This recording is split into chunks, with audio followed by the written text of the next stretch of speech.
stride, both hands, left hand and right hand, all the time. And that's why it was called stride, because the left hand is moving all the time. It's like moving up and down the keyboard, stride pad. On through the whole spread of the keyboard. My name's Tony. I come from down the road in Kentucky, and I've been playing drums a long time.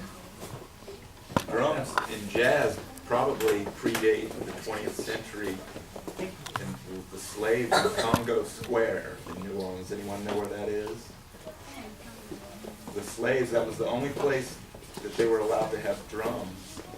And they kept their drumming traditions alive, and it spread through all, you know, and it combined with military drumming from Europe.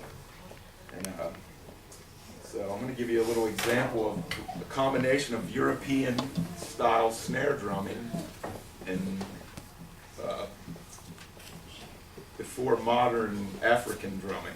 So, and it's affectionately known sometimes as second line drumming in New Orleans, and it goes something like this.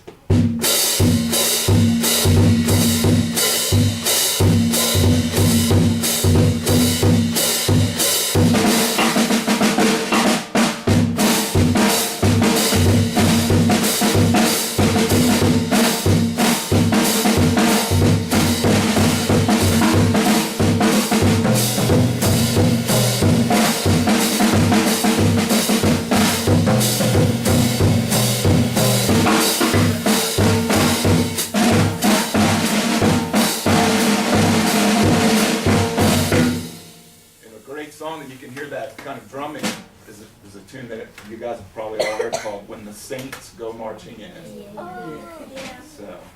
So try to think about that song, and I'm going to play it again. So it goes something like this.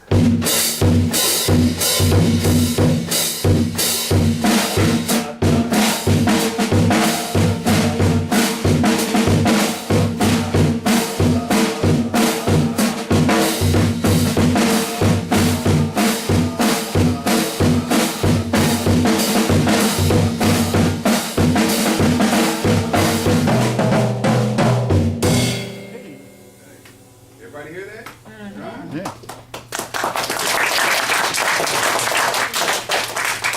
Well, I'm going to move to the, well, let's move to the guitar. The guitar came into jazz later. What was before the guitar, what was used before the guitar was the banjo. Banjo was very, very prominent in early jazz, in swing and ragtime.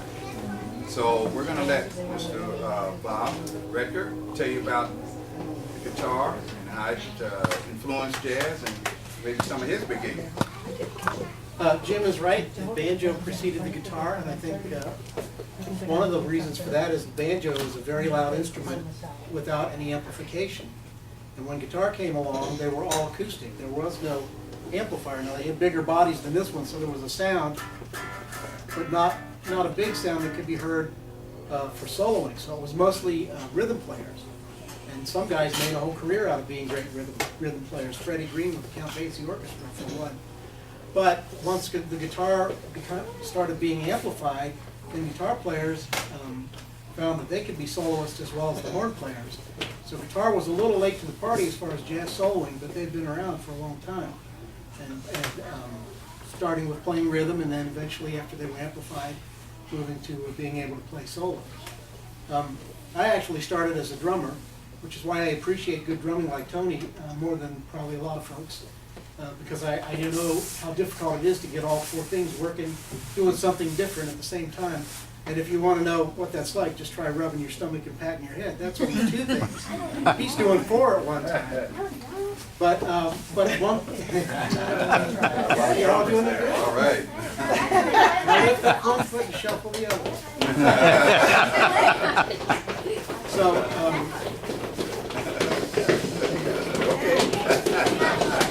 Okay, that's enough. You've shown you can do it. Thank you. good job. But yeah, I had my start on drums, and I really like the feel of rhythm, and even when I play, I really like the feel of rhythmic things. And I think that's helped me a lot in playing guitar. But at some point, I moved to guitar, and I just fell in love with it. I just enjoyed the melody of it, and being able to play melodies and chords all together. and just went on from there. Great, thank you. Can anyone tell me what this is on the plan? Oh, what, I didn't, okay. All right. A base. Bass, what else? There's another name that goes with it, isn't there? Huh? Cello. That's in the family, but not exactly. Anybody else?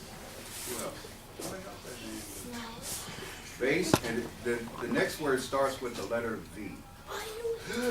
A violin. Yes, bass violin. And it's the largest of the string family. There's bass, then there's cello, then there's viola, and then the smallest is violin.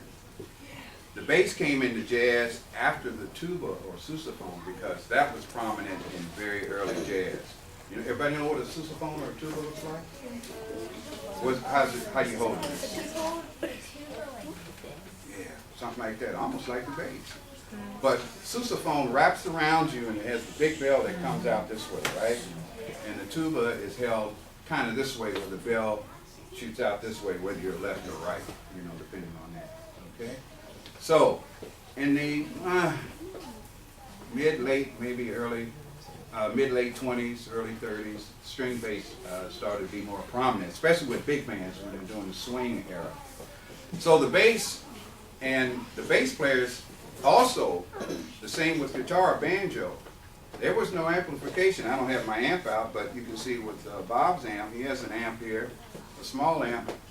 The strings were probably twice as high as mine. And he had to have a big sound.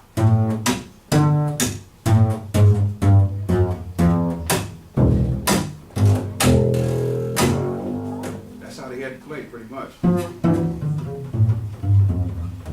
To get the sound, you know, because he had to cover the trumpets and clarinets and trombones and the drums. The bass drum was probably about this big. It was like 3 times the size of this. So he had to, what we call, cut through all of that sound. The technique got a little more refined as years went on. Some guys still can play very great. I'm not a very good slap bass player at all, but they started using their fingers more. So you got this kind of sound, and also sometimes with the bow, but that would be for song endings, sometimes for solos.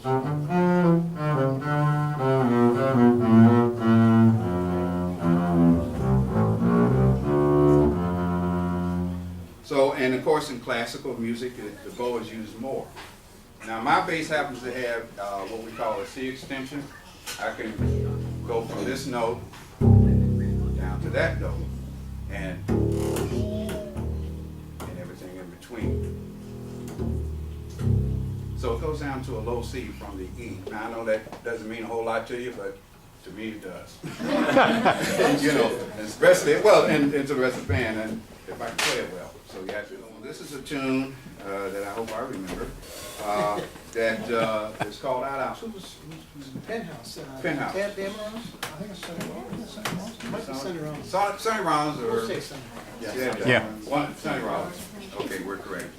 Okay. 1, 2, 1, 2.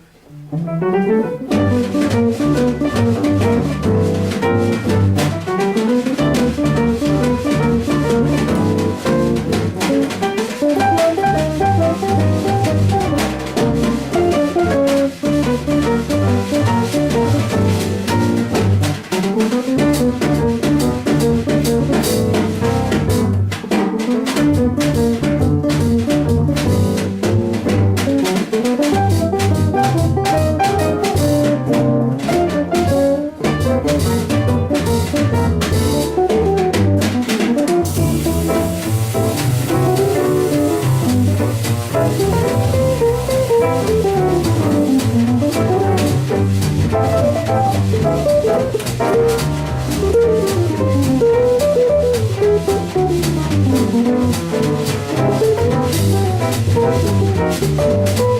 you.